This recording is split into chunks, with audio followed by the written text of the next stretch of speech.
ыкчам топ мынакей 28 ноябрдан баштап бүгүн 29 ноябрга чейин Ош Бишкек унаа жолунун ошол эле убакта төп ашуу, өтмөк, алабел ашууларын абалдары боюнча көзөмөл жүргүзүү иштерин мынакей аяктап турабыз. Өзүңүздөр белгилүү болгондой, Өзгөчө кырдаалдар министрлиги берген шашылыш билдирүүнүн негизинде бул 15 сантиметрден 20 сантиметрге чейин бул бийик ашууларда кар түшкөн. 28 ноябрда саат 11ден баштап эртеменки саат 9га чейин бул Сосновка арал постторунда оор жүк ташуучу унааларга чектөө киргизилип, 29 ноябрда эртең менен алынган чектөө.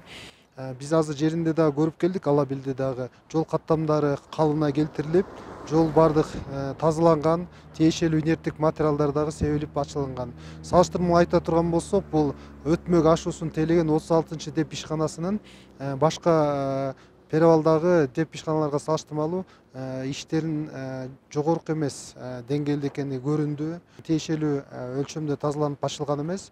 Ошондой эле инерттүү материалдар чачкан боюнча дагы кемчиликтер бар экени жеринде көрсөтүлдү.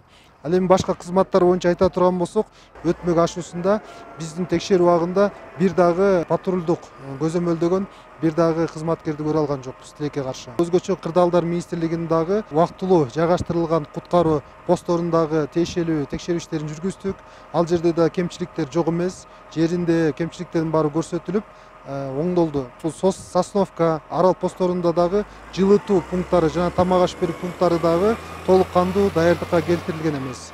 Мисалга айта турган болсок, арал постунда уюштурулган жылытуу пункттары оор жүк ташуучуларга киргизилген чектен негизинде жылытуу пункту иштетилген эмес. Бул Токтогул райондук бөлүмү жооптуу болуп эсептелинет. Тиешелүү кызматтарды ошол эле убакта Токтогул райондук жарандык коргонуу кызматынын башчыларынын тарабынан ушундай жылытуу пункттары ачылып, тиешелүү иш-чаралар уюштуруш керек болчу. Кемчиликтердин дагы бардыгын фиксировать этип, тиешелүү чаралар көрүлөт. Причина затора кайсы жерде атайын көрсөтүлгөн алган. Гололед, лавина опасный участоктарда жол тейлөө кызматынан Камнепадный участоктор, Капчыгайныкичилердин полностью камнепадный участок. Именно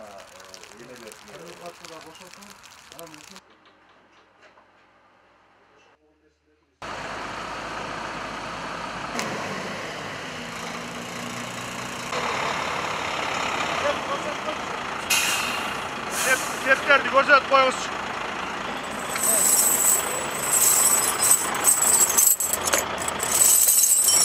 жаңы ойдомда. Бир колдондум, көкмөлдө.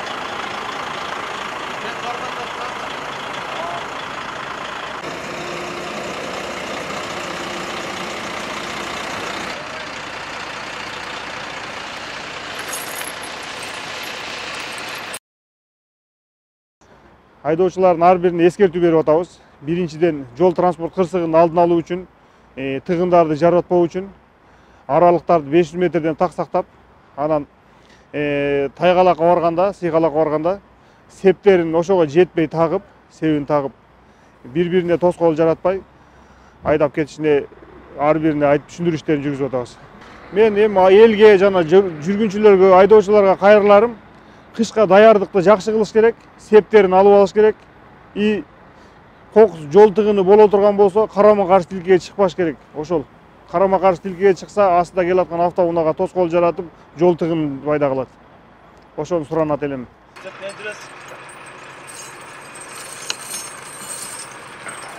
Болгон жерде айта турганыбыз эми булар жаңыртып, машиналерден бияна билди койсо, биз жаман маселеси ошол жалгыз бакчылар жетишпейт. Ошол техникаларды жаңылап, жакшылап коңдоп койсок, бул чынжыр бынжыр менен чыгат да. Дөңгөлөктөр бар. Дөңгөлөктөр жаңылап. Азыр мынакей чыгып келдик. Бuyakta подсыпка жок почти.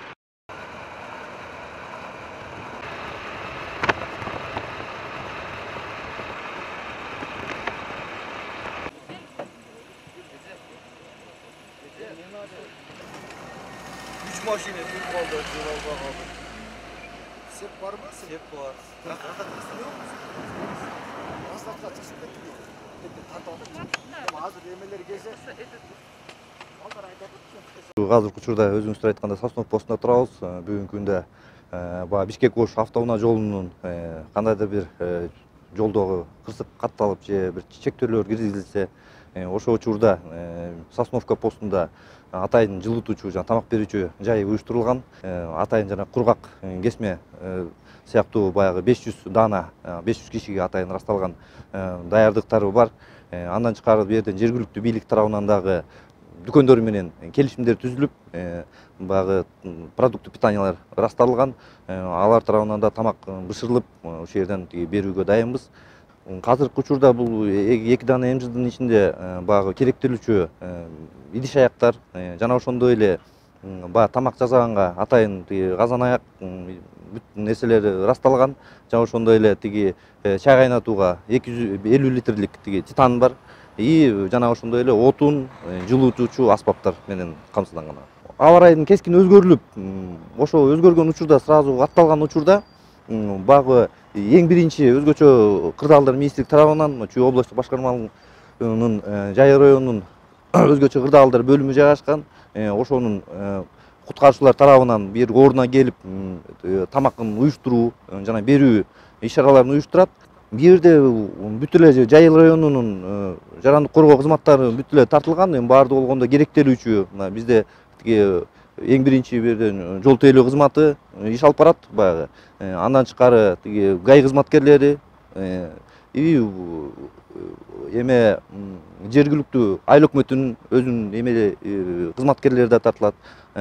РЭС эми айдоочулар бу жерден баягы тиешелүү эрежелер бар атайын. Алыс сапарга чыкканда өздөрүнүн керектүү жул кийимдери менен алып, андан тышкары өзүнүн автоунаасын кышкы дөңгөлөккө которуу эң биринчи маселелердин бири. Анткени ошогу өз убагында алмаштырылбай дөңгөлөктөр анан жол сапарга чыгып алышып, көп жол тыгымдарга дуушар кылат.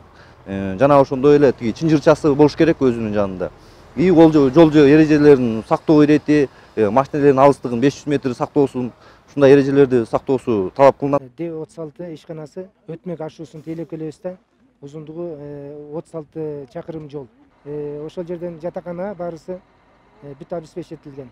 Кар жааганда ушундай күндөп борон болуп, чапкын болуп өтүп атканда ар дайым жолду ушундай тазалап карап турабыз да. Автогрейдерлер иштеп атат. 2 автогрейдер бар техникалардан, 2 самосвал бар, 1 погрузчик бар бу жердечи. 600 тонна бу жерде 600 тоннадай инертный материалыбыз бар, туз менен аралаштырылган. 30 тоннадай тузубуз бар. 10 рабочий иштейт.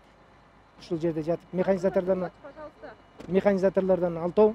Талас Самырдын жолун 0,2 километрден 36 километрге чейин. Ошо кар жаап ашуу территорияны тейлеп келебиз да, ашуу. Калган участканын барды айыл иштери ал бөлөк техникалар тазалап атат да, үстүгө тиешелүү бирок бөлөк техникалар.